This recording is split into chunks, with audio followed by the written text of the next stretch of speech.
When Luke was 6 years old, doctors quietly told his parents something no family ever wants to hear. Most children with his condition never reach adulthood. But today, the story is far more complicated than anyone expected, because some of these children are still here, and nobody can fully explain why.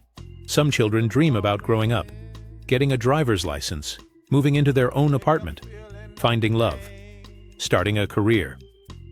For most of us, those dreams feel almost guaranteed, but for a small group of people scattered across the world, those dreams were never supposed to happen. When Kaylee was born, everything seemed normal. Her mother had already raised 3 boys. Nothing felt unusual, nothing felt wrong. She was small, but not alarmingly small. Just another baby, another chapter in a growing family. Then months passed, and something wasn't right. The numbers weren't moving. Her weight wasn't increasing the way it should. Doctor visits became specialist visits. Specialist visits became months of uncertainty. And finally, a word nobody in the family had ever heard before: progeria. A condition so rare that most doctors never encounter a single case. A condition that makes childhood race forward at impossible speed.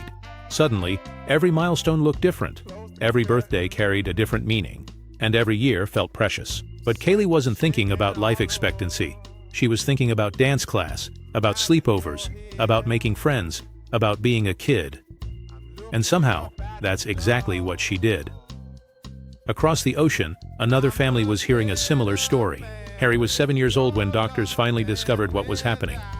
For years, nobody had answers.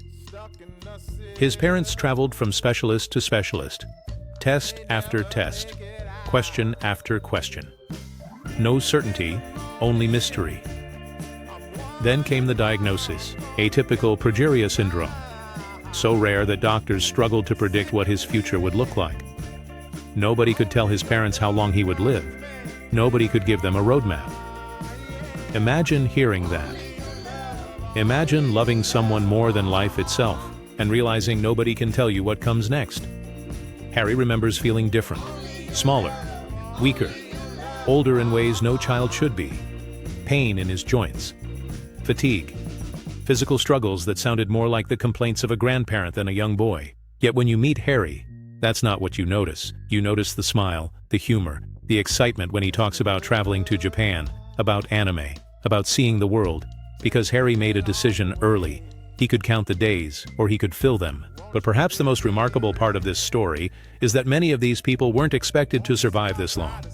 Doctors once believed life would end in childhood, sometimes before the teenage years. And yet, Kaylee kept growing into adulthood. Harry reached 20. Another young man named Michiel reached 23. Then there was Charlie, 30 years old, one of the oldest surviving people living with her form of progeria, and Tiffany Daunt, 43. A number that almost sounds impossible when you know the predictions she grew up hearing. SFX clock ticking louder. Every one of them was living beyond expectations. Every one of them was rewriting the story. But survival wasn't the only battle, because looking different can sometimes hurt more than physical pain. Charlie remembers people mistaking her age. At 15, strangers thought she was 30, classmates stared, bullies noticed.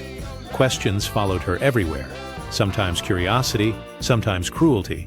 And yet life has a strange way of surprising people. One day, Charlie met Tony, a man who saw something everyone else missed. Not a condition, not a diagnosis, not a medical mystery, just Charlie, the woman he fell in love with, the woman he married, the woman who changed his life. On her wedding day, standing at the end of the aisle, Charlie wasn't thinking about genetics, or prognosis, or medical records. She was thinking what every bride thinks. This is it. My life is about to change. And for a moment, the condition disappeared. Only love remained. For Tiffany, life brought different challenges. She had already survived decades longer than doctors expected. But survival came with a cost. Teeth lost, hair lost, medical complications that never seemed to stop arriving. At one point, she sat in front of a camera with no teeth, no hiding, no pretending, just honesty. And somehow, that honesty became strength, because people saw something deeper, not what was missing, but what remained. Humor, creativity, friendship, art, courage, a life still being lived, a life still creating beauty. Sometimes resilience doesn't look like victory. Sometimes it looks like showing up anyway. Back in England, Harry walks his dog. A simple moment. Ordinary, quiet. The kind of thing most people never think twice about. But his mother does, because every walk means he's still here. Every laugh, every trip, every birthday, every ordinary day means he's still here. And for parents living with uncertainty, ordinary becomes extraordinary. His mother admits something difficult. Her greatest fear isn't pain. It isn't hospitals. It's absence. Simply not having him there. That's the hidden reality behind rare conditions. The fear isn't always what happens. Sometimes it's wondering when. Then there's Luke, a little boy from Germany, bright blue eyes, a contagious smile. The kind of child who can completely transform a room just by entering it. His father left his job to spend more time with him, not because he had to, because every hour felt valuable, every memory mattered, every day counted. When Luke goes to bed and says, "Dad, it was a good day," his father considers the mission accomplished. Imagine that. Not chasing more money, not chasing status, not chasing success, just hoping the day was good, and maybe that's enough. What makes these stories unforgettable isn't the condition, it's the people. The gamer who streams online, the artist who paints, the woman who got married, the daughter who wants independence, the boy who dreams about traveling the world, the families who refuse to surrender hope. Because eventually, every story about Progeria arrives at the same question. How much time do we have? And strangely, none of them seem obsessed with answering it. Instead, they focus on a different question. What do we do with the time we have right now?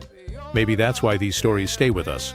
Not because they are stories about aging, not because they are stories about illness, but because they remind us of something easy to forget. None of us actually know how much time we have.